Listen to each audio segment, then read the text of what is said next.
Salut Rebecca, bienvenue dans le podcast. Aujourd'hui, on va parler de Tour du monde. C'est parti en Tour du monde il y a environ une année, c'est ça? Oui, c'est ça, Ouais. l'année dernière, en novembre 2023. Ok, c'est parti avec ton mari et ton garçon. Oui, qui avait 13 mois au départ. Génial. Quel a été votre trajet jusqu'à maintenant en Tour du monde? Oui, alors on a commencé par l'Afrique. Donc on a fait la Namibie, l'Afrique du Sud. Après, on est parti au Sri Lanka. Donc l'Asie, Sri Lanka, Laos. On a fait quelques jours au Cambodge, le Vietnam, les Philippines, le Japon. Après, on s'est posé un mois à Bali pour se reposer un peu. Il y a ma sœur qui nous a rejoints. Après, on a fait l'Australie, la Polynésie, le Chili, l'île de Pâques et les Galapagos et l'Équateur. Et là, du Wow. coup, on a une petite semaine en France et on va repartir à Malte avec mes beaux-parents qui voulaient venir avec nous faire une petite partie du voyage. Donc, on a pris une destination proche, donc Malte. Et après, ça sera certainement l'Égypte. On n'a pas encore réservé, mais voilà. On devait faire la Jordanie, finalement, on a changé. L'Égypte, ça fait longtemps qu'on veut le faire. Du coup, on se dit que c'est le moment. On va sûrement terminer par ça. Génial, génial. Et après, du coup, c'est retour à la maison. Ouais, retour à la maison pour mon mari. Mais moi, après, je repars à Bali. Ah, génial, tu vas faire quoi? Je repars à Bali pour me former au breathwork et à l'hypnose. Donc, et aussi à tout ce qui est méditation et tout ça. Pour Ok. après me lancer mon projet pro au retour. Enfin, dans quelques mois, l'année prochaine. Ok, parce que le but, en fait, après ce voyage, c'est de devenir indépendante, c'est ça? Ok, génial. Et Ouais. toi, cette idée-là, t'es venue avant le voyage ou en fait t'es partie en te disant, ben, je vais revenir en France et puis on verra. Ou t'avais déjà ce projet d'aller à Bali suite à ton... Non, c'est vraiment venu pendant le voyage. Ça s'est vraiment concrétisé à partir de justement quand je suis retournée à Bali, parce que j'avais déjà été à Bali une première fois. J'avais eu coup de cœur, on avait dit on le réintègre dans l'itinéraire pour se poser, voilà, réfléchir. Bali, c'est un peu une île magique. Ça toujours plein d'idées et voilà, donc je me suis posée là. J'avais fait aussi une petite retraite silencieuse qui m'a permis de vraiment me poser, vraiment réfléchir à plein de choses.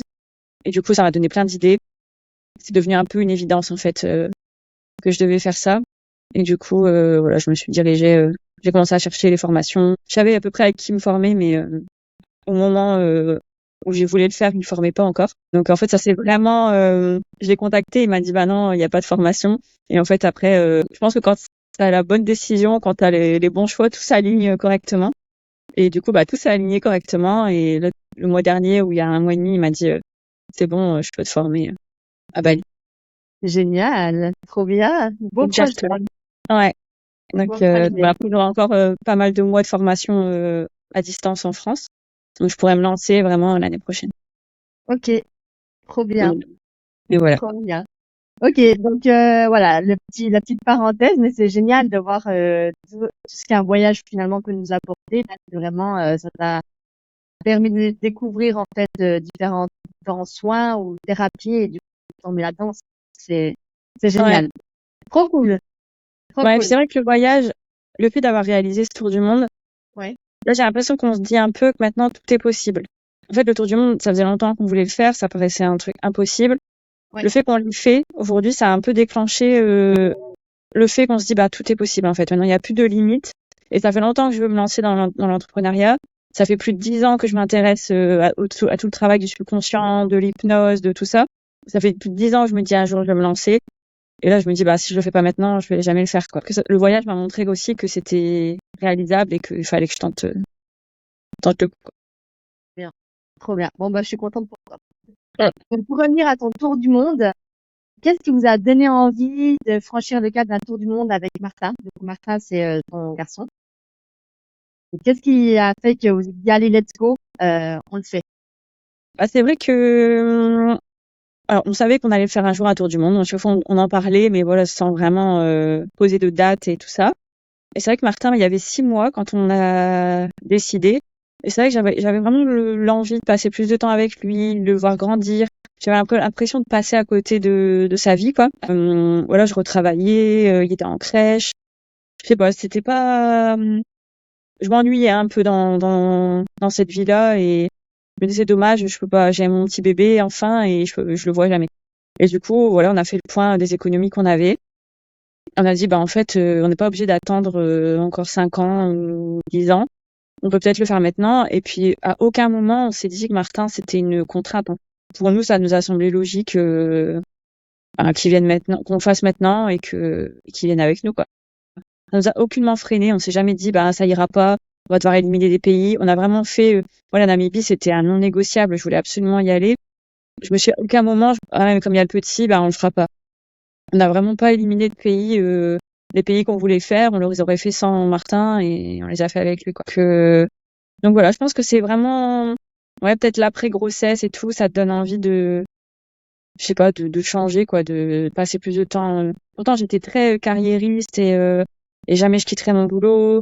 Et j'étais pas trop pour avoir des enfants non plus, donc j'étais vraiment pas dans cette optique-là. Tu m'aurais dit en janvier, vous allez partir en tour du monde, tu vas quitter ton boulot, tu vas partir avec ton bébé et tout. Jamais je t'aurais dit, c'est pas moi, tu parles pas de moi. Mais tu vois, ça fait son cheminement en fait, comme ça. Et puis un jour, ouais, tu décides que c'est le moment, quoi. Et là, c'était vraiment le moment. Je me voyais pas le reporter dans un an. C'était vraiment, on voulait vivre ça avec lui à cet âge-là et c'était cool, quoi. C'est vraiment bien passé. Bien, trop bien. Et qu'est-ce que tu faisais comme métier avant? Commercial dans le prêt-à-porter sous licence. J'étais responsable du secteur bébé, les vêtements bébés. Ouais, c'était un boulot. J'étais dans la boîte depuis plus de 12 ans. Donc ça se passait bien, hein. J'étais bien, j'avais un bon poste et tout ça. Et j'ai demandé quand même l'année sabbatique parce qu'à la base, j'étais pas partie pour quitter mon boulot. Surtout que je suis très sécurité financière. Voilà, j'ai très peur de ce côté-là. Et quand ils m'ont refusé l'année sabbatique, pour moi, c'était non négociable. On partait dans tous les cas, quoi. Du coup, j'ai démissionné et on est parti. Et de mes souvenirs, vous avez une maison, non? Ouais. Qu'est-ce que vous avez fait avec la maison? Vous l'avez louée? Vous l'avez laissée? On l'a mis en location et c'est vrai qu'à la base, on voulait pas. On s'était dit, on va demander à la famille de venir vérifier. On voulait pas trop que quelqu'un d'autre revienne dans la maison et tout ça. Et finalement, un mois avant le départ, on s'est dit, ça va être trop de contraintes pour la famille. Notre budget était déjà ficelé sans la location. Donc voilà, mais on s'est dit, ça fera quand même un petit revenu supplémentaire. Puis moi, comme j'ai plus de travail au retour, ça permettra de pallier un petit peu à ça quelques mois. Okay. Donc on l'a mis en location pendant 1 an. Donc là, on récupère la maison en novembre. Donc là, on l'a pas encore. Donc là, on est chez la sœur de Jordan.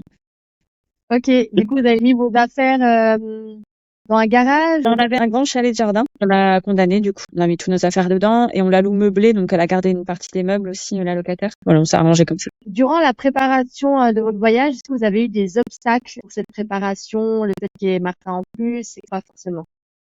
Alors, vraiment, le plus gros obstacle pour moi, c'était le refus de mon année sabbatique. Parce que là, du coup, je me suis quand même posé une bonne quinzaine de jours où on s'est dit, on le fait, on le fait pas, on le fait, on le fait pas. Mais voilà, c'était vraiment le plus gros obstacle. Une fois ça passé, non, franchement, même pour Martin, tout s'est bien passé. On a eu le temps. Parce que pour ces vaccins, donc on a pu faire tous ces vaccins obligatoires avant de partir. Ok. Et maintenant, il y a un vaccin à 18 mois. Mais du coup, on l'a fait avant de partir, à ses 13 mois. Comme ça, il n'y a pas dû faire de vaccin pendant le voyage. Il était à jour. Donc voilà, et on a fait les vaccins aussi qu'il fallait pour le voyage. On lui a tout fait. Non, il n'y a pas eu d'obstacle. Il n'y a pas été malade. Voilà, on avait un peu peur aussi pour ses dents parce que il est parti, il y avait 4 dents, je crois. Là aujourd'hui, il y a toutes dents. Ça, c'était un peu ma crainte. Je me disais, mais comment on va faire? Tous les bébés, ils ont de la fièvre, ils ont mal, ils ne dorment pas et tout ça. Et finalement, il y a jamais eu de fièvre, il y a jamais eu mal. Bon, on a regardé les photos il y a quelques jours là du début du voyage. Je me dis, mais il y avait que 4 dents et maintenant il y a toutes ces dents et on les a pas vues passer, quoi. Dans la planification du voyage, le fait qu'il y a un enfant en plus pour aller chercher des hébergements ou pour les pays, quand ils disent que c'est des pays potentiellement dangereux, ou, etc. Est-ce que ça a été compliqué de créer l'itinéraire avec un enfant en plus? Ouais. Alors, au niveau des réservations des logements, ce que je faisais, c'est que donc on a beaucoup réservé sur Airbnb et Booking. Et ce que je faisais, c'est que je testais. Des fois, je mettais qu'il y avait l'enfant. Des fois, je mettais pas. Parce qu'en fait, ils disent toujours enfant gratuit, mais c'est pas toujours vrai. Parce que tu mets, il y a le bébé 0,2 ans, mais c'est pas toujours vrai que c'est gratuit. Donc, des fois, je le mettais, des fois, je le mettais pas, parce que des fois aussi, ils proposent pas les mêmes logements. Il y a des logements qui, je pense, refusent, ou sur certaines chambres, ils refusent les bébés. Que souvent, ce que je faisais, c'est que je réservais sans lui, et je faisais un petit message, pour info, nous avons un bébé avec nous, et souvent, les gens, ils répondaient OK. Au moins, je l'avertissais. Mais voilà, on n'a jamais eu de problème, on n'a jamais personne qui nous a dit il y a un bébé, on refuse quoi, sur place. Voilà, souvent on arrivait avec Martin et puis on disait qu'il dormait avec nous. Donc il a dormi avec nous tout le temps dans le même lit. Sauf en Afrique du Sud, on avait des lits bébés. C'est le seul pays qui a eu des lits bébés. Sinon, il a toujours dormi du coup avec nous entre nous deux quoi. Ok.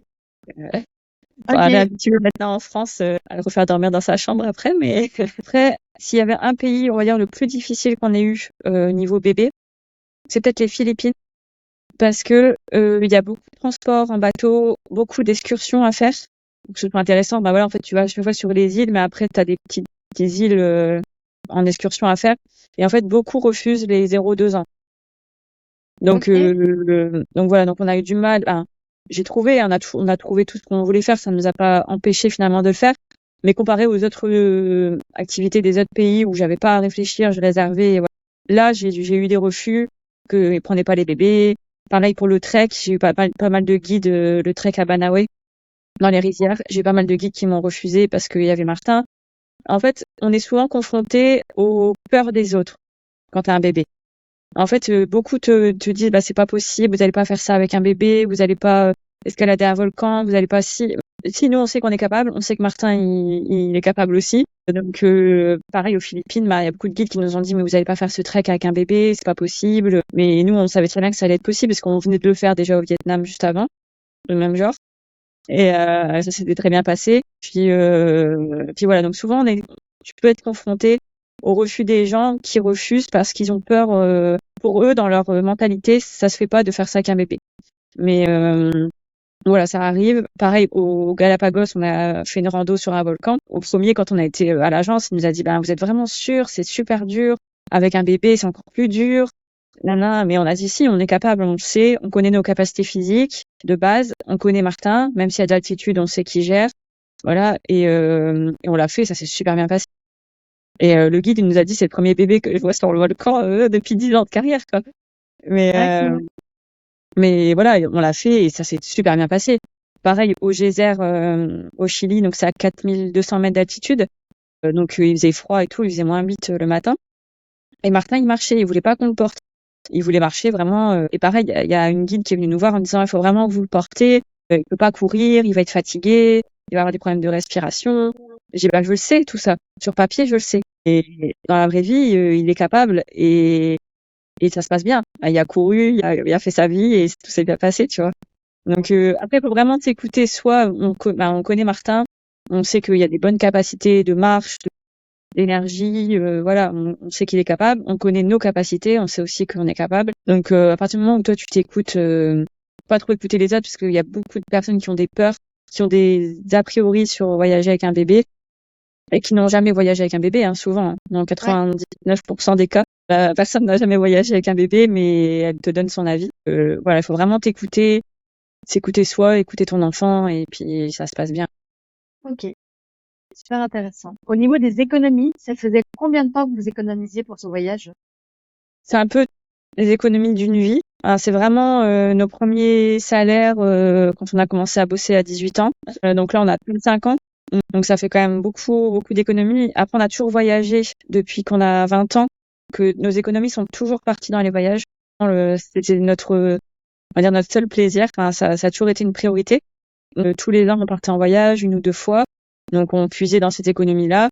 Et après, donc c'est pour ça que ça a mis plus de temps. Peut-être que si on s'était privé quelques années de voyage, on aurait pu partir plus vite ou voilà, mais voilà, on l'a fait comme ça, on s'est pas privé le reste de notre vie. Et quand on a pu, là on a jugé, du coup on a fait un itinéraire en fonction du budget qu'on avait.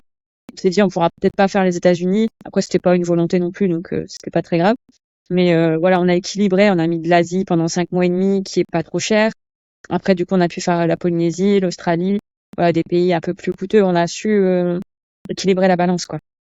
En fait, du coup, Mm. ça vient à ma question suivante, c'est est-ce que du coup vous avez organisé tant de budget par pays Ouais. pour Alors, on a pouvoir vraiment on avait fait avec le planificateur à contresens. J'avais tout établi l'itinéraire en fonction des pays. Et de là, ça te sort un budget approximatif. Et le créateur de l'application m'avait conseillé de rajouter 15-20% parce que c'était au moment bah, les tarifs étaient encore un peu d'avant Covid. Donc le temps que la base de données se refasse bien, etc., avec les nouvelles données des voyageurs. Du coup, on avait rajouté 15-20% je crois que 20% au budget du planificateur.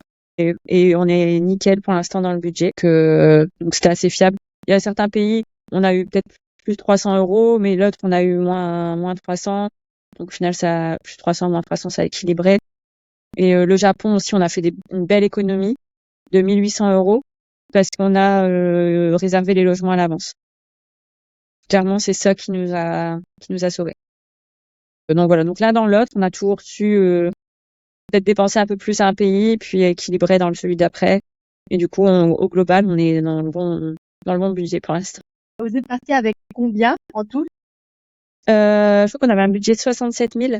Par rapport à votre famille, qu'est-ce qu'ils ont pensé quand vous êtes arrivé avec le sujet de on part en tour du monde avec Martin? Bah, au début, on avait un peu peur de l'annoncer, mais en fait, ils l'ont super bien pris.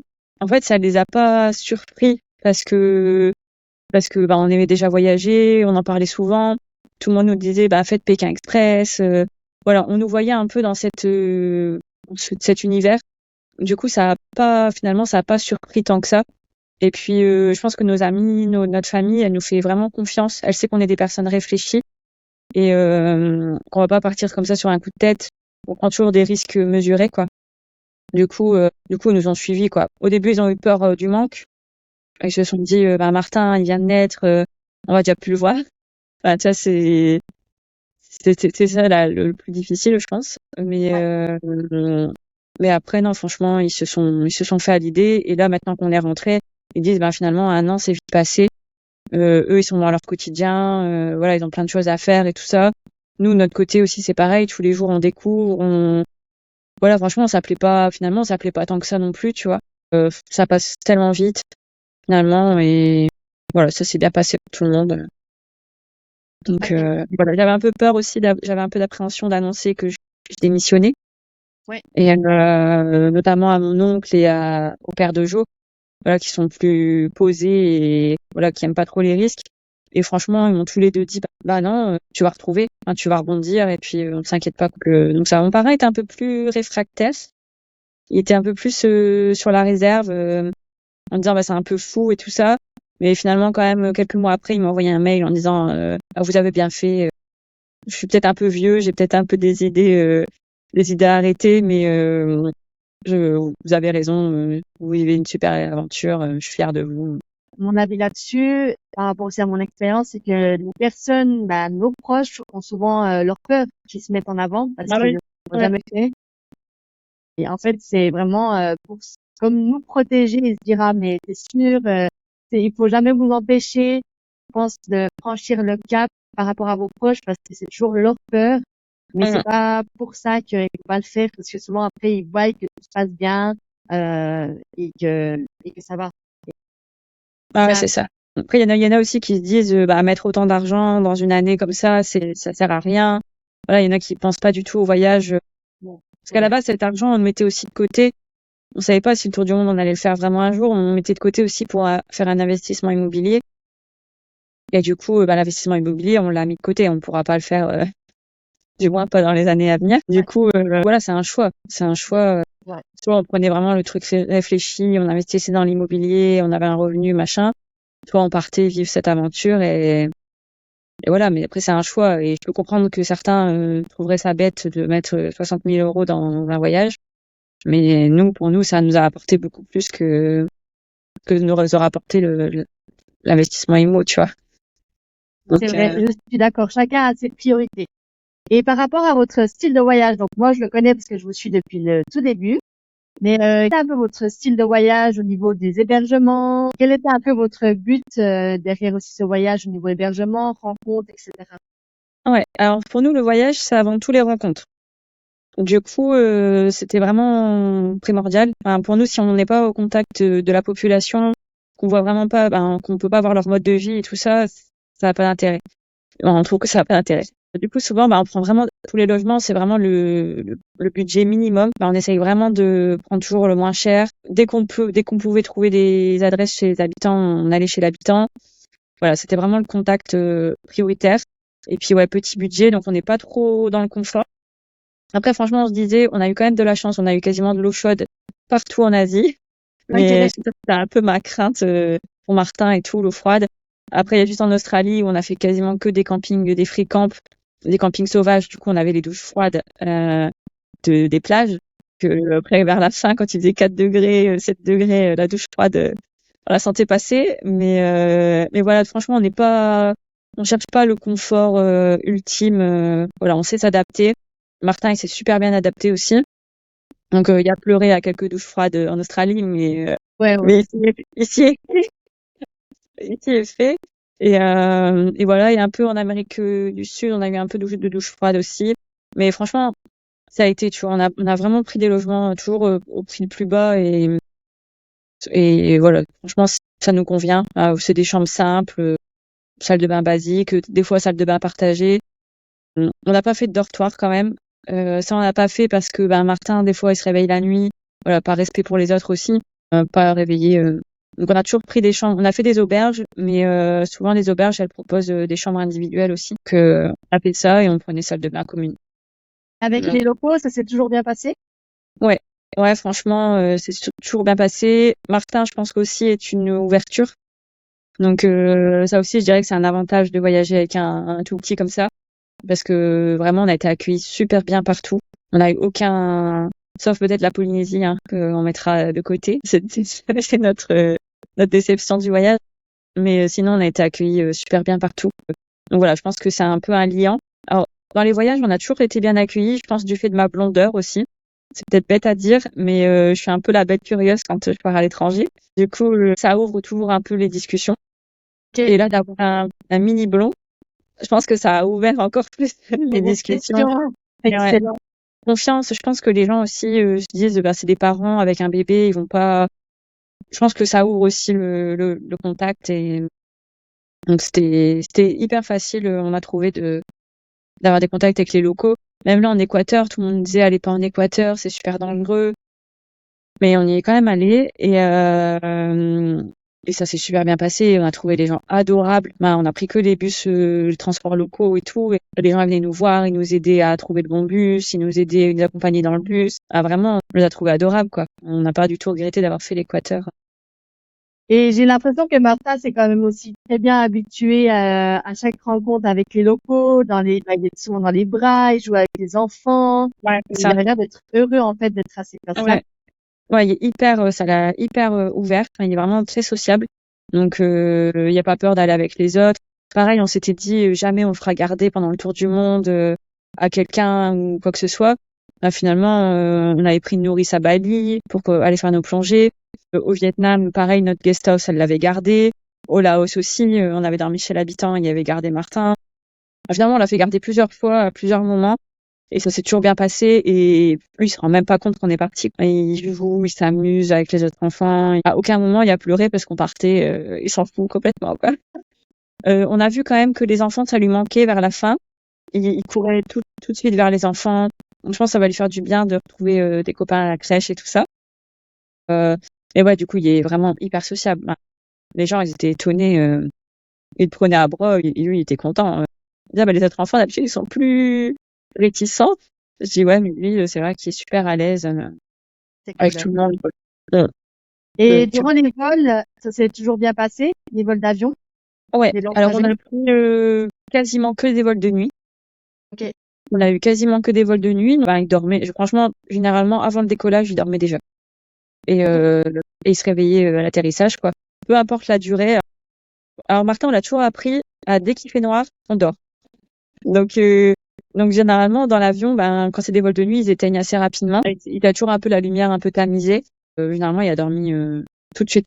Il y avait juste un vol qui me faisait peur. Je crois que c'était le Sydney-Santiago, où c'était un vol de jour. C'était un long vol. Donc je m'étais dit ça va être carnage. Mais finalement, il s'est endormi tout de suite aussi parce qu'ils ont tamisé les lumières et en fait, il a dormi quasi tout le vol, quoi. C'était, je crois, 13 heures de vol. Il a dormi 11 heures et il a dû jouer 2 heures. Qu'est-ce que vous faisiez quand il était réveillé pour l'occuper, Il y avait ces petites voitures. Généralement, il s'amuse bien avec ça. On a eu pas mal de jouets aussi de personnes qu'on a croisées en voyage qui offraient des petits cadeaux à Martin. Donc, parce qu'on est parti avec 0 jouet. On est parti avec rien. Et du coup, il y a tout eu en chemin. Il y a eu plein de petits cadeaux, des gens qu'on croisait qui lui donnaient des petits cadeaux. Du coup, il jouait avec ça. Il jouait avec ses petits animaux, avec ses voitures. Après, il y a un truc qu'on a trouvé trop bien, qu'on a eu à Qantas Airlines, je crois, la compagnie. J'ai vu La petite ardoise magique. Ouais. Ça, il adore. Et ça, franchement, on s'est dit, c'est trop bien. On aurait dû en prendre une. Et il adore. Ça, je peux conseiller aux parents. Ah, voilà, c'est à l'infini, ça salit pas. Et il peut dessiner à l'infini, on peut dessiner avec lui. Là, pour son anniversaire, il y en a eu une grande, du coup. Et il adore, quoi. Il adore vraiment. Il dessine, on fait tous les animaux. Et ça peut l'occuper vraiment. Il s'amuse à effacer. Ça l'occupe vraiment énormément. Mais sinon, il a quand même développé une grosse capacité à s'amuser seul pendant le voyage.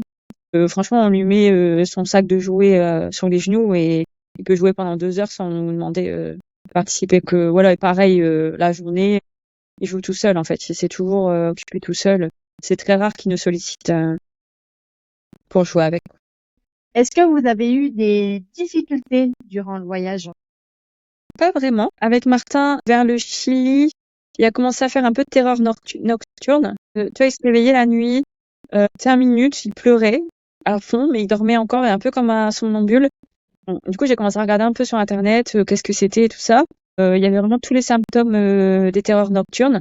Donc, tu pouvais pas le toucher, tu pouvais rien faire. En fait, t'as juste à attendre qu'il arrête de pleurer. Et ça, c'est souvent c'est souvent les enfants qui n'ont pas de rythme. Donc, qui sont sursollicités la journée, qui n'ont pas de rythme de vie, parce que on va se coucher, il n'y avait pas d'heure, on lui a jamais fait faire ses siestes à telle heure, on lui a jamais dit d'aller se coucher à telle heure. Enfin voilà, on suivait le rythme de la journée, il allait se coucher en même temps que nous. Donc j'ai vu que ça pouvait être à cause de ça. Du coup, ce qu'on a fait, c'est que le soir, avant d'aller se coucher, on a mis en place un temps de lecture. Donc ma sœur, elle lui a offert un imagé avec un livre avec toutes les images et tout. Donc on lui apprend le nez, la bouche, tous les trucs, les fleurs, les légumes. Et du coup, il adore ce livre. Et du coup, tous les soirs, on a mis en place un petit rituel où on lit un peu son livre. Et en fait, dès qu'on a fait ça, le premier soir, il n'y a plus de terreur nocturne. Donc je pense qu'il y a eu besoin d'un petit moment je connais ce livre, je connais ma maman, je connais mon papa, je peux dormir serein. Du coup, je pense que ça lui a fait du bien parce que c'est vrai que toute la journée, il est sollicité de partout, il voit de nouvelles choses, il se repose jamais, il y a énormément d'énergie, Martin. Donc il fait très peu de siestes, vraiment, il s'est jamais arrêté pour faire ses siestes, il fait ses siestes dans le porte-bébé si on est en rando, dans la voiture si on a de la route, voilà, il s'endort un peu où il peut. Mais et des fois, il y a des jours, il dort pas du tout, quoi. Il y a pas trop besoin, il y a une énergie débordante. Donc voilà, donc ça aussi, je sais qu'il y a des parents qui sont autour du monde qui ne font rien l'après-midi parce que c'est les temps de sieste des enfants. Voilà, chacun fait vraiment comme il veut. Nous, depuis sa naissance, Martin, il a jamais été très sieste. Il faisait des siestes de 10 minutes quand il était petit, quoi. Donc, il a fait ses nuits très vite. À un mois, il dormait, il faisait ses nuits complètes. Donc voilà, donc on l'a jamais forcé à faire ses siestes parce que il en voulait pas de toute façon. Donc voilà, et là, du coup, autour du monde, il a toujours bien dormi, sauf cette petite période de terreur nocturne, qui s'est vite calmée du coup, une fois qu'on a mis ce petit rituel en place. Ok. Et après, on n'a pas eu d'autres vraiment de problèmes, quoi. Mis à part les crevaisons de voiture, les petits accidents à droite à gauche qu'on a pu avoir, mais sinon, on n'a pas eu vraiment de mésaventures importantes. Et qu'est-ce qui s'est passé en Polynésie? Alors, quand on est arrivé en Polynésie, je sais pas, on s'est pas senti très bien. Alors déjà, au premier abord, les premières heures, on arrivait la nuit et tout, mais déjà, ça me faisait trop penser à la France. Les routes bitumées, les panneaux français. Je sais pas, j'ai pas aimé l'ambiance, déjà, direct. Après, du coup, on est arrivé, donc on était fort fatigués, parce qu'il y a le décalage horaire et tout ça. Donc, je me suis dit, j'ai mis ça sur le coup de la fatigue. Je me suis dit, on est fatigué, on va attendre, on va se reposer. Du coup, on a fait une journée quasiment, on a dormi. J'ai dit, on va attendre, mais je sais pas, j'avais rien vu encore, j'étais déjà pas bien. J'aimais pas. Et après, et je me suis dit aussi, c'est les 8 mois de voyage. T'as peut-être la fatigue du voyage. Voilà, j'ai essayé de trouver un peu plein d'excuses. Je me suis dit aussi, on vient de l'Australie qu'on a adoré. Donc, peut-être que, du coup, ça paraît moins bien, la Polynésie.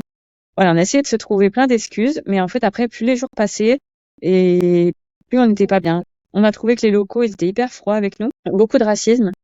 Donc, bah voilà, on se sentait pas du tout accueillis. Moi, je me sentais vraiment mal. C'est la première fois que je ressens ça. À la limite, c'est parce que la Polynésie, on l'avait réservée à l'avance. Parce que, bah, pour le prix des logements. Mais j'avais qu'une envie, c'était partir. Ok. Franchement, si c'était un pays qu'on aurait pu faire un peu à l'arrache, on serait parti plus tôt. Mais, mais là, j'ai dit, bah, on va pousser, on va tenter, on va lui laisser sa chance jusqu'au bout à la Polynésie. On va dire que ça a été crescendo. Les îles, ça a été de mieux en mieux. Mais l'accueil, on a trouvé que c'était commercial. Voilà, les pensions, ils étaient sympas, mais c'était parce que c'était les pensions et c'est leur taf. Tu vois, on n'a pas eu de contact vraiment. On n'a gardé aucun contact de la Polynésie avec les gens, alors que les autres pays, quasiment tous les autres pays, on a gardé des contacts, quoi. Mais là, on n'avait pas envie, en fait. Après, on n'avait plus envie. On n'avait plus envie de sourire, on n'avait plus envie de faire d'efforts. Et je pense que quand tu donnes pas, bah, tu reçois pas. Et après, c'est devenu un engrenage. On n'a pas trouvé ça dingue, même au niveau des paysages. Ah ouais? Ouais, est-ce qu'on avait vu plus beau ailleurs ou j'en sais rien. Ok, l'eau elle est belle, l'eau turquoise et tout, mais sur les îles de la Société, il n'y a pas vraiment de coraux. Les poissons, c'est toujours les mêmes. Après, oui, t'as les raies, t'as les requins. C'est cool, tu vois, si t'as jamais vu. Voilà, j'ai eu une belle expérience, une des plus belles expériences du tour du monde avec les raies manta quand même, à Bora Bora. C'était magnifique. J'aurais peut-être pas pu vivre ailleurs, mais voilà. Je me dis, en comparaison, l'Indonésie, c'est beaucoup moins cher et il y a beaucoup plus de choses magnifiques. Les gens, ils sont adorables. Tout est moins cher, du coup, tu vis mieux ton expérience. Je pense que la Polynésie, il faut quand même le faire avec un budget élevé. Si tu veux vraiment le vivre en mode Polynésie vacances, quoi. Donc nous, comme on était dans les logements pas trop chers, ça casse un peu le charme, je trouve, de la Polynésie, quoi. Ouais. Et ce que je dirais aussi, c'est que chacun vit son expérience. Parce que du coup, toi, la Polynésie, ben voilà, t'as vécu ça par rapport à tout ce que t'as vu avant et t'as moins aimé. Une personne peut aller et vivre l'expérience totalement différemment Carrément. et Ouais. adorer la Polynésie. Chaque personne est Ouais. différente. Là, vous entendez Rebecca qui donne son expérience par rapport à ça, mais typique, moi, c'était la même chose avec le Cambodge, où j'ai beaucoup de personnes qui m'ont dit ah non, mais le Cambodge c'est pas bien, Ah, vraiment. moi, j'ai pas aimé du tout dans le Cambodge non plus. Voilà. Et du coup, moi, j'ai adoré le Cambodge. C'était Ouais. un de mes plus beaux voyages. Donc, Ouais. chaque Ouais, non, vraiment. Et à l'inverse, moi, il y en a plein qui me disent Bali du tout, l'Australie non plus, alors que nous, c'est nos endroits préférés. c'est ça. Donc, ça dépend vraiment. C'est pour ça ce que je dis aux personnes qui nous suivent sur Insta aussi. Si c'est ton rêve d'aller en Polynésie, bah vas-y, freine-toi pas parce que nous, on n'a pas aimé. C'est vraiment chacun son avis. Ouais, moi, j'ai vraiment eu le racisme en pleine tête. Après, seulement aussi, peut-être parce que je suis blonde aussi, yeux bleus, ça a accentué le truc. Parce que même envers Martin, hein, ils étaient hyper froids. Ok. Donc, le Martin, il a gardé ce côté sociable et y aller vers les gens. Et eux, ils le rejetaient carrément, quoi. Donc voilà, on l'a vraiment ressenti très fort. Donc, et c'était le premier pays où on ressentait ça, quoi. Puis on a trouvé les gens tristes. Enfin, les locaux, on les a trouvés tristes. Il y avait beaucoup d'alcoolisme, de violence. Ah, c'était pas du tout l'image qu'on se faisait de la Polynésie. Oui, bah non, c'est pas du tout l'image. Ouais, bien sûr. Mais du coup, ouais, ça nous a forcément déçus, vu le budget alloué à ce pays, quoi. Ouais, Donc, je comprends. on dit on aurait pu rester 2 mois de plus en Indonésie ou même plus encore. Ouais. Et, ouais. Donc, Mais c'est l'expérience qui nous apprend. ouais. Qu'est-ce que tu dirais à des personnes qui te diraient par rapport à Martin, et je pense que tu l'as entendu plus d'une fois, ouais, mais Martin, il va pas profiter parce qu'il est trop jeune, parce que, voilà, il va pas s'en rappeler. Qu'est-ce que tu dirais à ces personnes-là maintenant que tu as vécu l'expérience avec Martin? Je leur dirais, est-ce que votre enfant, vous le mettez dans une boîte jusqu'à ses 3 ans? Je crois pas. Donc, ça vaut la peine de faire des choses. En tous les cas, même si vous êtes en France, vous allez aller au parc avec. Vous allez faire des activités avec, j'imagine. Je connais aucun parent qui a mis son enfant dans une boîte jusqu'à ses 3 ans parce qu'il n'y avait pas de souvenirs avant.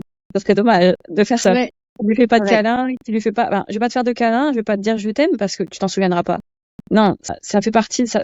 Tout ce qu'on fait avec un enfant de sa naissance à toute sa vie, il s'en rappelle. Je pense que ça le crée.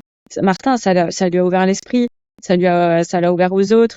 Je pense que ça lui a apporté énormément. Il est hyper dégourdi et ça, je pense qu'il va le garder toute sa vie en fait. Et certes, il y aura peut-être pas le souvenir qu'il a vu l'éléphant machin, mais je pense que toutes les émotions, tout ça, ça l'a construit. Je pense que c'est hyper important pour les enfants de vivre des expériences. Voilà, même ceux qui sont en France, c'est important d'aller à la forêt, c'est important d'aller au parc avec eux, c'est important de faire des activités, c'est important de leur montrer qu'on les aime, c'est important de leur parler.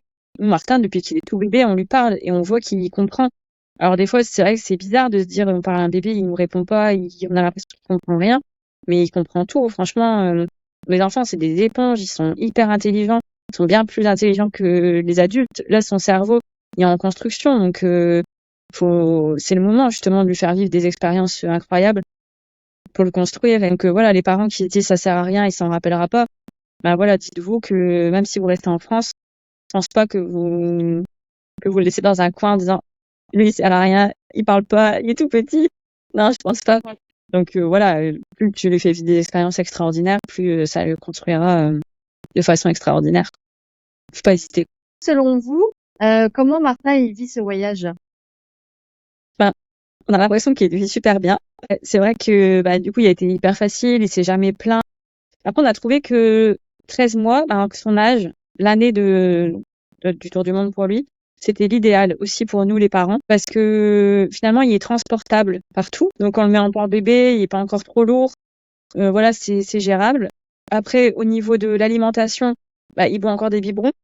Donc c'était pratique aussi, on a trouvé du lait partout. Donc là il boit même encore plus de biberons que ce qu'il devrait pour son âge, je pense.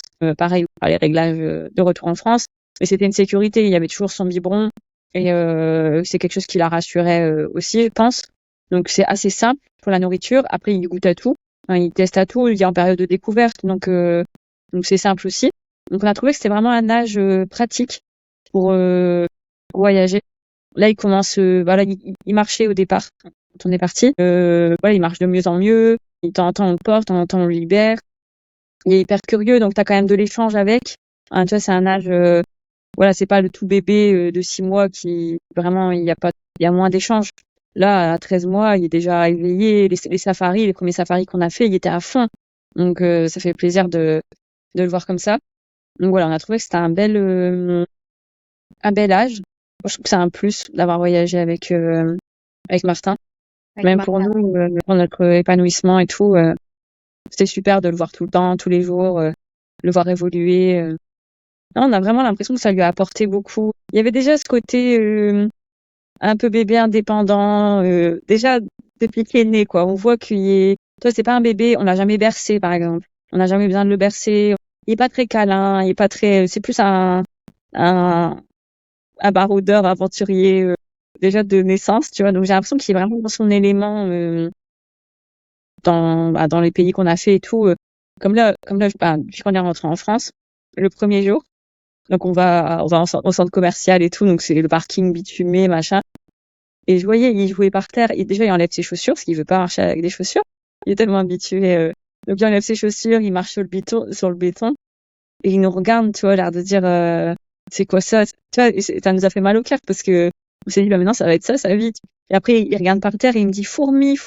Et tu vois, il cherchait les fourmis, mais je dis, il y a pas de fourmis ici. Et tu vois qui cherche tout de suite. Après des fois t'as les sols où c'est des cailloux mais qui sont tout collés ensemble. Il essaye de les décrocher, il essaye de jouer avec. Tu vois qu'il est vachement en recherche. S'il y a un bâton sur tout le trottoir, il va te le prendre. Toi, il est vachement en recherche de la nature. Donc là, il va devoir apprendre un peu à vivre autrement, un peu moins en mode Mowgli. Ouais, après on est des parents très cool. Je sais qu'on l'a vraiment laissé en autonomie sur beaucoup de choses. On n'est pas là à avoir peur de tout, à surveiller tes moindres faits et gestes. On le laisse beaucoup en autonomie, ce qui peut étonner d'autres parents quand on croise d'autres parents. Hein. Chaque fois, ils sont en flip pour lui. Mais nous, on sait que il connaît les dangers, il connaît... après, bien sûr, il faut faire attention. Il peut tomber, tout peut arriver. Mais dans l'ensemble, on sait que il connaît les dangers des voitures quand il y a la route. C'est lui qui nous dit d'aller sur le trottoir. Pareil, les piscines, il sait que c'est dangereux, il va aller au bord, mais jamais il se penchera. Voilà, il sait que c'est dangereux. On n'a pas besoin d'être à l'affût tout le temps. On a toujours été cool. Et on n'a pas trop de peur non plus avec mon mari. On n'a pas de peur vraiment. Je pense il y a pas peur non plus parce qu'il voit qu'on est confiant. Ok. Il y a juste les insectes un peu, moi, c'est un peu difficile des fois. Donc, j'essaie de pas lui montrer parce que, après, forcément, quand t'as peur, il y a peur, quoi. Ouais, tout à Donc, fait. Par exemple. voilà, mais sinon, non, franchement, il s'adapte aux parents. Il calque vraiment sur ses parents. Et est-ce que vous auriez une petite anecdote amusante de votre voyage à raconter? Celui au Laos, on était dans le village de la cascade à Kwangsi. Et donc, on était chez l'habitant. Et après, on avait été se baigner à la cascade. Et au retour, avec Jo, on s'est dit, bon, on va aller se balader dans les ruelles du village, pas rentrer par la route principale. Et là, il y avait une fête pour une naissance. Et du coup, on a été invités. Et en fait, les Laotiens, à notre grand étonnement, ils boivent énormément de bière. Et du coup, Ok. donc la fête était bien entamée. Donc, il y avait karaoké. C'est pareil, ils sont fans de karaoké et tout ça. Et du coup, ils nous ont invités. Et du coup, on a bu des bières avec eux et tout, mais on était vraiment, on n'avait pas bu depuis je sais pas combien de mois. Laisse tomber, on était vraiment complètement bourrés à cette fête. Et on a chanté des karaokés et tout, et on a vraiment rigolé. C'était un super souvenir, quoi. Et après, au Laos, ça a rythmé vraiment le Laos parce que du coup, après, on a eu plusieurs fois été invités à des karaokés, à boire des bières comme ça. Et c'est des gens qui ont vraiment, c'est un des pays les plus pauvres qu'on ait fait, mais c'est ceux qui nous ont le plus donné, quoi. Les gens, ils étaient adorables. On a vraiment adoré le Laos. Le Laos pour les locaux, tous les contacts qu'on a eu avec les locaux, c'était vraiment top, quoi. Donc, on a vraiment rigolé au Laos. Ça a passé des bons moments. Bien. Et si vous avez un deuxième de souvenir vraiment incroyable que vous auriez partagé? Après, il y a eu ma rencontre aussi avec les geishas au Japon. Ça, c'était quelque chose que je pensais pas possible. Et du coup, j'ai eu la bonne surprise de pouvoir le réaliser. Donc, depuis toute petite, je sais pas, j'aime bien l'univers des geishas, ça me fascine un peu. Et donc là, on avait été à Kanazawa, je mélange toujours. Oui. Kanazawa. Je mélange toujours les.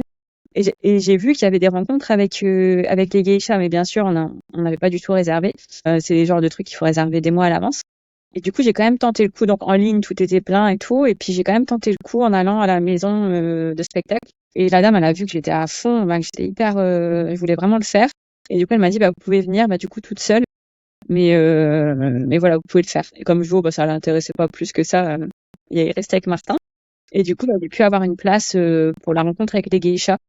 Donc, t'assistes à un spectacle et après, t'as un temps avec les questions, pour poser des questions. Donc, c'était super intéressant. Et donc, c'est limité à 30 personnes. Et ouais, c'était top. Enfin, j'avais l'impression, en plus, comme elle voyait que j'étais vachement émue, que j'étais vachement impliquée. Ben, toi, j'avais été au musée avant, j'avais pris plein de notes, puis je posais plein de questions à la dame et tout. Ben, j'étais vachement impliquée. Du coup, à la fin, elles ont même dit, ben, on peut faire une photo avec votre mari, votre bébé, ils peuvent venir, vous pouvez leur dire de venir et tout. Ah, trop Et bien. du coup, on a pu parler avec la geisha après et tout. Bah, franchement, c'était vraiment un super moment, un temps fort du voyage, quoi. Voyage. J'aurais vraiment pas pu pouvoir le réaliser. Qu'est-ce qui a, qu'est-ce qui a changé chez vous suite à ce voyage à toi et ton mari? Ouais, mon mari au départ, lui, il est plus. Le voyage pour lui, c'était pas le tour du monde, c'était pas un rêve ultime. Hein, c'était, je te suis, mais moi, je m'en fous. Voilà, il s'est vraiment laissé porter. Et c'est toujours moi qui a tout organisé. Et voilà, lui, il a jamais rien organisé. Euh, donc voilà, lui, il se disait, bah, ça va pas me changer, ça va rien m'apporter. Voilà, il partait vraiment dans cette optique, moi, je fais le voyage, mais voilà, je m'en fous. Alors que moi, j'étais plus dans l'optique, ça va te changer la vie, ça va. Ça, c'était vraiment l'expérience d'une vie et tout. Donc, on était un peu en décalage. Et du coup, voilà, le voyage s'est fait et tout ça. Et c'est vrai que moi, ça m'a vachement changé. Comme je te disais, ça a changé un peu aussi notre optique que tout est possible. Le fait d'avoir réalisé ça, ça a franchi aussi, parce qu'avant, j'étais plutôt de nature timide, manque de confiance en moi et tout ça. Là, je me dis, ben, voilà, j'étais capable de faire ça, je peux peut-être faire d'autres choses. Et voilà, après d'avoir ouvert aussi le compte Insta, ça m'a permis d'échanger avec plein de monde, de voir que finalement notre parcours, il pouvait être utile à d'autres, que j'aurais jamais cru. Tu vois, ben, voilà, je me suis dit, il y a peut-être quelque chose à faire, je peux peut-être apporter aux autres des choses que j'aurais pas cru. Donc voilà, ça m'a ouvert aussi ce côté-là de me dire Et c'est pour ça qu'après, mon futur métier, du coup, je vais pouvoir accompagner les autres, aider les autres. Et c'est ça aussi que j'aime faire, en fait, finalement, que j'ai réalisé pendant le tour du monde que j'aimais bien faire ça et que j'étais peut-être faite pour ça. Donc ça m'a apporté ça. Et finalement, Joe, qui lui était complètement, je vais pas changer, ça m'a rien apporté. Finalement, on remarque que ça l'a quand même ouvert, parce que lui était, je vais jamais quitter le Nord. Ma maison, c'est ma maison, jamais on déménagera, jamais je quitterai mon travail, jamais. Et là, on sent qu'il y a une ouverture. Puis il recommence à regarder les annonces pour d'autres régions. Tu vois, on sent que ça l'a quand même changé et que finalement il se dit, le Nord, c'est vrai qu'il c'est cool, mais il pleut 300 jours sur 365. Il fait tout gris. La nature, elle est pas très présente. Tu vois, on se dit que finalement ce confort qu'on a eu pendant l'année et c'est ce qu'on a aimé, tu vois, d'être en contact avec la nature. Là, ça va peut-être nous manquer plus que ce qu'on pensait. Donc voilà, puis cette liberté aussi de faire ce qu'on veut quand on veut, ça va peut-être être plus dur que ce qu'on pensait de retourner à un rythme. Même si Joe, il est très content de retourner à son boulot, il adore son boulot, il n'y a qu'une hâte, c'est d'y retourner. Mais ça lui a quand même ouvert, je pense, l'esprit à d'autres choses, que d'autres choses étaient possibles. Surtout qu'on a rencontré plein de voyageurs avec des parcours différents. Donc c'est intéressant aussi d'avoir des retours d'expérience d'autres voyageurs. Donc voilà, donc moi ça m'a complètement changé, je pense. Enfin, beaucoup. En fait, ça m'a peut-être pas changé, mais ça m'a peut-être fait redevenir à la Rebecca que je devrais être, tu vois. Ok. Peut-être que je pense que j'ai toujours été comme ça, mais je m'étais juste un peu enfermée dans un cocon de il faut ton CDI, il faut ta maison, il faut ton mariage, il faut ton bébé. Tu vois, il faut tout ça, bien dans l'ordre et ta stabilité financière et tout. Et puis voilà, être hyper carré, machin. Alors qu'en fait, je suis peut-être plutôt un peu rêveuse et je suis plutôt créative, je suis plutôt je suis attirée par tout ce qui est spiritualité depuis toute petite et tout ça je l'avais un peu éteint. Et en fait, pendant le voyage, ça s'est révélé, c'est sorti tout seul quoi. Enfin, ça c'est vraiment, j'ai l'impression que je suis plus redevenue qui je devais être, tu vois. Ok. Et que maintenant je vais plutôt suivre cette direction-là que celle que j'avais prise avant. Et puis maintenant, je suis plus à l'écoute de mes besoins. Avant, ouais, je savais, même si j'avais envie d'avoir les cheveux frisés, d'être un peu bohème à l'arrache, non, je me mettais bien dans une case. Que maintenant, non, j'ai envie d'être comme ça, je le suis. Et j'écoute, tu vois, j'écoute vraiment, j'ai envie d'être faire ça, j'ai envie d'être comme ça, je le deviens. Tu vois, je mets plus de barrières. Donc, ça, je pense que c'est le voyage aussi qui a ouvert ça, quoi. Et est-ce que tu penses qu'il y a des transformations, même s'il est tout petit, qu'il y a des transformations dues au voyage chez Martha? Est-ce qu'il y a des choses que tu as vues qui sont peut-être différentes, qui sont peut-être dues à ce tour du monde? Ouais, je pense que toute son ouverture, en fait, toute sa personnalité, j'ai l'impression qu'il la tient du voyage, quand même. Ouais. Ouais, tout ce côté aventure, tout ce côté j'ose un peu de tout. Tu vois, quand je le compare à d'autres enfants qui n'ont pas voyagé, ouais, je le trouve beaucoup plus ouvert, beaucoup plus souriant, beaucoup plus épanoui. Donc, je pense que ça, il va le garder. En tout cas, on va faire en sorte de le garder. On va essayer de toujours garder la nature proche de lui, de toujours avoir son esprit ouvert sur la découverte, tester des nouvelles choses et tout. Parce que c'est vrai que moi, quand j'étais petite, je faisais pas grand-chose, mis à part du dessin et tout. Tu vois, j'étais pas trop ouverte, j'étais vachement timide et tout. Et j'espère que lui, il va pas être comme ça. J'aimerais qu'il garde cette ouverture que le voyage lui a offert et voilà, qu'il continue, que j'espère qu'il aimera voyager. Voilà, après on sait ça, on sait jamais, hein. On dit toujours, beau transmettre des choses à tes enfants, après il fera ce qu'il veut. Mais voilà, on espère quand même que qu'il va garder toute cette ouverture, même s'il faudra un peu plus le civiliser, je pense, dans les mois à venir. Ouais. Mais c'est là pour le coup, qu'il y a des parents qui voyagent et qui gardent les règles. Les règles, et c'est bien, je pense. Mais nous, on voulait vraiment le laisser aller à sa personnalité à fond. Voilà, après ça reste un bon petit garçon. Tu dis les règles. C'est Tu vois, par exemple, il y a des parents, c'est à table, ils doivent manger proprement, pas se salir. Tu vois, ils font super attention à tout ça. Après, il y a des parents, les siestes, les heures de sieste, c'est telle heure, le coucher, c'est telle heure. Tu vois, c'est tel telle activité, tu pars pas à plus de 1 mètre de moi. Tu vois, tu vas pas avec des inconnus. Il y en a qui supportent, il y a des mamans, je sais, elles supportent pas que leur bébé il soit porté par des inconnus. Voilà, ça dépend, franchement, ça dépend vraiment. Il y a aucun jugement sur personne. Vraiment, chacun est différent. Comme nous, on pourrait nous juger en disant, ils sont complètement tarés de laisser leur fils à tout le monde. Après, si Martin, il avait mis des limites, s'il repoussait les gens, s'il pleurait, si là, ben, c'est sûr qu'on aurait stoppé. Et là, il est demandeur, en fait, de tout ça. Donc, on le laisse vivre sa vie, quoi. Ok. Voilà, mais après, ouais, chaque enfant est différent, chaque parent est différent. Et on sait, comme me disait mon mari, en France, on était hyper carré. Voilà, là, on sait qu'on va devoir lui remettre quand même des règles de manger à table avec des couverts. Voilà, on va essayer de lui faire ce que là, il mange avec les mains. On sait qu'on va devoir réimposer quelques règles et on n'a pas non plus envie de l'enfermer dans un truc. Maintenant qu'il a connu cette liberté, on a envie de lui laisser ce sentiment quand même. Ouais. Ok. Après, il va retourner à la crèche, donc ça lui fera du bien. Il y aura déjà un cadre Ouais. avec des copains du même âge. Ça va être cool aussi. Une nouvelle étape dans sa vie. Ouais. Si vous aviez des conseils à donner à des parents qui aimeraient faire un tour du monde, un long voyage avec des enfants de bas âge, qu'est-ce que vous donneriez comme conseil?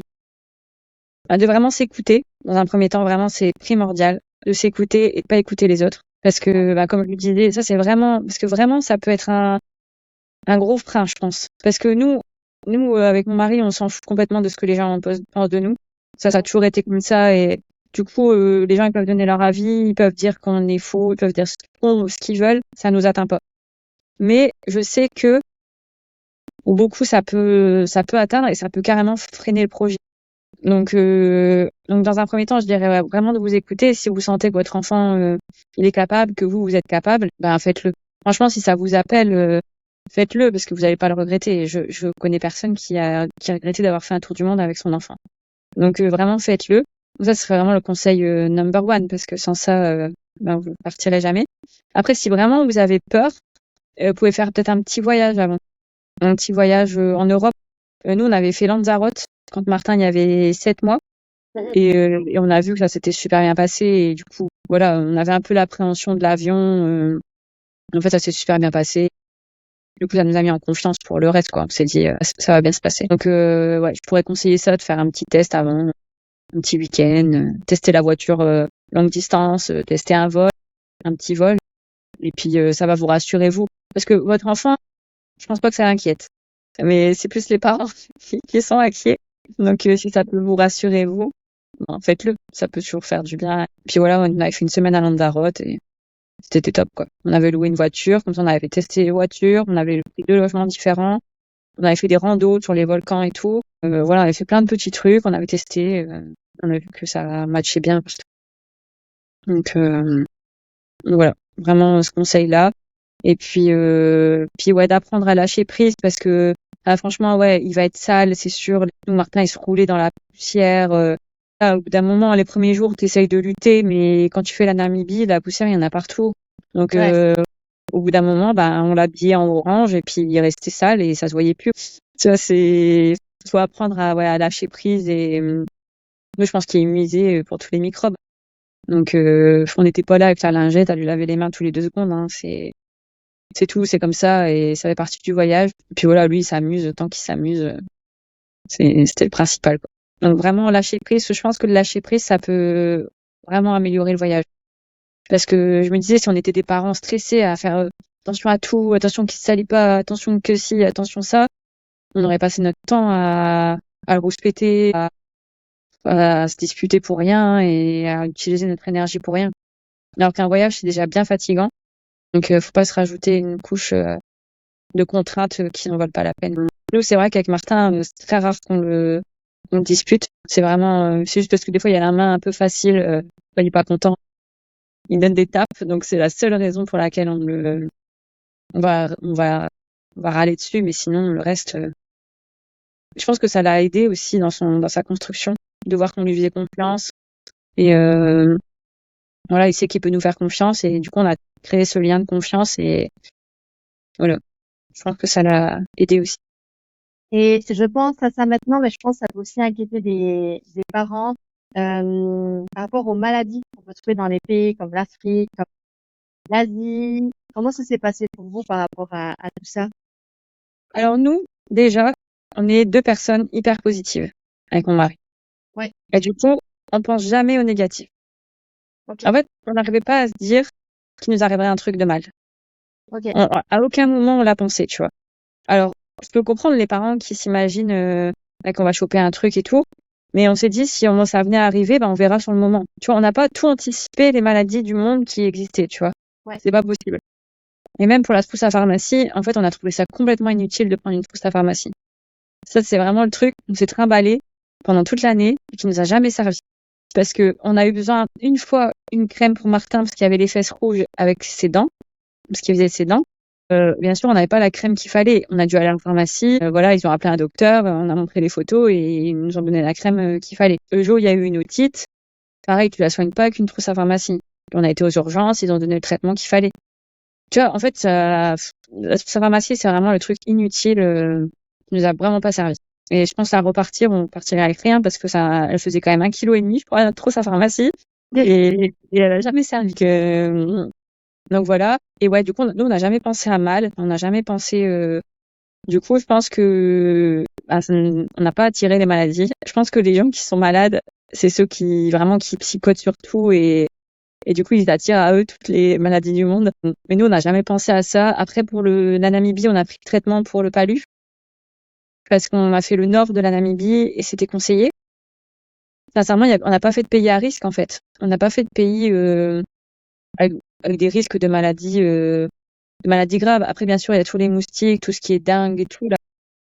Ça peut arriver, mais voilà, on pense pas à ça. On se protégeait des moustiques, on mettait du produit anti-moustique, voilà, on mettait des manches longues, des trucs comme ça. On faisait de la prévention, mais on n'a jamais pensé à mal et on n'a jamais pensé qu'il pouvait arriver quelque chose de grave à Martin. Comme là en Amazonie, il s'est fait piquer par une chenille vraiment très douloureuse. Et franchement, on nous a dit que c'était une chenille très très douloureuse, mais Martin, il n'y a pas eu si mal que ça. Il a pleuré sur le moment. Et après, sa main, elle a toute gonflé. Ah, vraiment, c'est parce qu'il y a eu la réaction. Mais sinon, Martin, il s'en foutait complètement. Mais il était vraiment hyper gonflé, toute sa main rouge, tout son doigt rouge, tout le dessus. Le lendemain, ça a fait tout le dessus et tout. Et bien sûr, on était en pleine Amazonie, donc aucun traitement. Donc, il a dû rester 3 jours comme ça. Et c'est seulement après, en allant en ville, qu'on a pu avoir une crème et tout ça. Mais tu vois, on s'est pas inquiété, tu vois. On s'est pas dit, ah bah ça y est, on va rentrer absolument. Il va perdre sa main, faudra lui couper sa main, elle va tout s'infecter. Non, tu vois, on a surveillé et puis voilà quoi. Après, on a été acheter le traitement une fois qu'on est rentré en ville. Tu vois, on n'est pas des gens qui paniquent, on n'est pas des parents qui paniquent. En fait, on fait confiance à Martin. On voit qu'il était pas en mode de douleur, il était pas en panique, il a juste pleuré quand. Et encore, je me demande s'il a pas pleuré parce qu'il a vu la chenille sur sa main. Il a plus eu ouais. peur qu'autre chose. Et et du coup, voilà. Après, on a surveillé. Et on savait qu'on restait pas non plus 1 mois en Amazonie. Mais ouais, en fait, je pense que le secret, c'est ça, ouais, vraiment lâcher prise, pas stresser, parce qu'on est vraiment des parents hyper cool. Là, on est vraiment, pour nous faire stresser, Faut faut y votre- aller. Et ouais, on le voit, hein, quand, Martin, il tombe et tout, des fois, il fait des chutes, je sais pas, il doit avoir trop mal, mais lui, il s'en fout, il se relève, puis nous, on bouge même plus parce que on sait qu'il y a pas mal, et tu vois, tous les gens autour, ils sont, le bébé! On réagit pas. Des fois, on se sent un peu coupable, on se dit, faudrait faire genre, tu vois, on est inquiet parce que ils doivent nous, les gens, ils doivent nous prendre pour des faux ou des parents irresponsables ou Ouais. qui s'occupent pas de son enfant, mais non, tu vois, c'est lui qui a pas besoin, en fait, de tout ce mélodrame, à côté de, des enfants, quoi. Donc ouais, non, on n'a jamais eu peur des maladies, on n'a jamais pensé à mal. On savait qu'on faisait pas des trucs non plus, voilà, trop extravagants. Ce dont je dois juste faire attention avec Martin, c'est les insectes, parce que lui, pour le coup, il a pas peur, du coup. Il s'amuse avec tous les insectes, il les prend dans ses mains, des fois, il y a des trucs qui piquent, quoi. Comme la chenille. Ok, bah écoute, merci pour tous ces conseils. Et on arrive à la fin du podcast. C'est vraiment chouette.